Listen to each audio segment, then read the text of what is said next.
We want to talk more about this news out of Europe and what effect it could have on the global economy. With us now to discuss is Azad Zangana. He is Schroders' senior European economist and strategist. And we also want to introduce our panel for the next 90 minutes. Yahoo Finance's Brian Chung and Dan Howley are with us. Azad, let's start with you. You recently cut your global growth forecast because of everything that's been going on to 2.3%.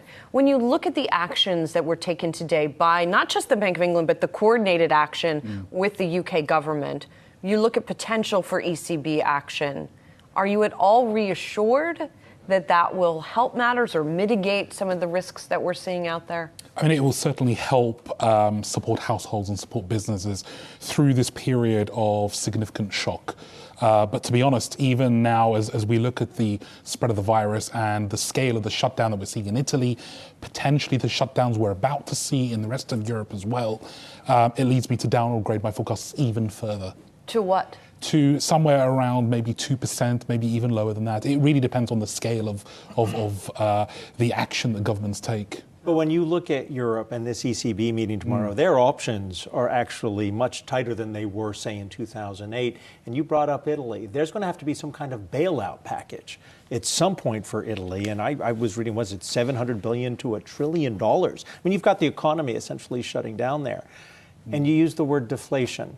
Are we looking at a kind of asset deflation that could spread throughout Europe because of what started in Italy and is now spreading perhaps to the rest of the continent? So the major issue for investors is that interest rates are already very low in Europe, and really any additional cuts here will have minimal impact at best. Quantitative easing is already ongoing, and it's large. It's 30 billion euros per month, which is very significant. But they know that the amount of purchase they can do and the length of time they can do it for is limited. So if they were to scale up the asset purchases, that would reduce the length of time they can carry on running quantitative easing for. Now, a bailout for Italy, I mean, frankly, is unrealistic. Italy is too large. It's highly indebted. There's just not enough scope to bail them out for a very long period of time. So the ECB has to get ahead of this, has to make sure that yields on Italian debt remain contained, that there is an ongoing expectation that they will step in and help when needed. So if it is a further slowdown, it's a further slowdown. But I'm wondering if there is some concern or worry about a transmission mechanism where it affects the financial institutions. We know that negative yields have been impacting the banks quite hard. In Germany, for example, Deutsche Bank is one that's been really closely watched for profitability. And you have Angela Merkel saying today some 58 million people, 70% of the population, could end up being infected by the coronavirus as it spreads. I'm wondering if you're watching financial conditions, watching the financial services industry to see if there's any worry there. Absolutely. And one of the things that, one of the good things that came out of the sovereign debt crisis a while back was that we now have mechanisms in place to provide liquidity to the banks independent of governments. And that's done directly through the European Central Bank. So banks are awash with liquidity. They really don't need the money. You see Euribor trading well below the deposit rate in Europe.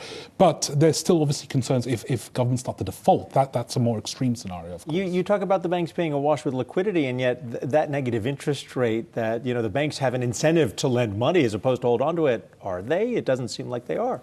Well, would you lend to somebody that the business is going, taking a big hit at the moment? That's the problem. Now's not a very good time to lend to companies. But yet, you're right, they are incentivized. That becomes the negative feedback loop, though. Yes, and that's why fiscal policy is so important. This is why President Lagarde is so keen on making sure fiscal policymakers step in and provide the support that they need through tax breaks, through allowing repayment holidays on loans. Really, this is the kind of support you're going to need in the near term. So, Azad, I know you're primarily a European economist, but when you look at the sort of feedback loop around the globe right now, whether it's the China shutdown, although it seems to be opening back up, or now what is unfolding in the U.S., how concerned are you about cross-economic contamination across regions? Well, of course, when this all started with China, the first analysis that we saw coming out from economists and strategists was who has got exposure to China. And of course, it's wider Asia, certain parts of Latin America as well, commodity markets more generally. we've gone beyond that. We're now talking about Italy. We're now talking potentially about shutdowns in France and Germany, maybe even the UK fairly soon.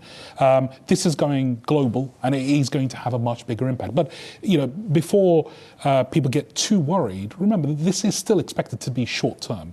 The economic hit could be just in the first quarter. We could see quite a big rebound in the second quarter, or at worst, the third quarter at this stage. And tomorrow, what do you expect to hear from the ECB and Lagarde? Well, we think that she will deliver another rate cut, probably only 10 basis points, down to minus 0.6. But they are very much close to the limits of how far they can cut, because there is a whole range of banks, especially in Southern Europe, that cannot pass these negative rates on. Legally, it's built into the contracts of their mortgages. They would take big hits as these rates are cut. So another 10, 20 basis points after that, and then they're done. And after that, they're going to have to start bailing banks out, which, of course, they want to avoid. Right, and as you say, the capacity is somewhat limited depending on how big all of this gets. Azad, thank you for being here. Azad Zangana is Schroders' senior European economist and strategist. Thank you. Hey investors, Zach Guzman here. Are you interested in learning more about the markets and getting the latest financial news? Well, then click right here to subscribe to our Yahoo Finance YouTube channel. Get the latest up-to-the-minute market analysis, big interviews in the world of finance, and information on how to manage your money every day wherever you are.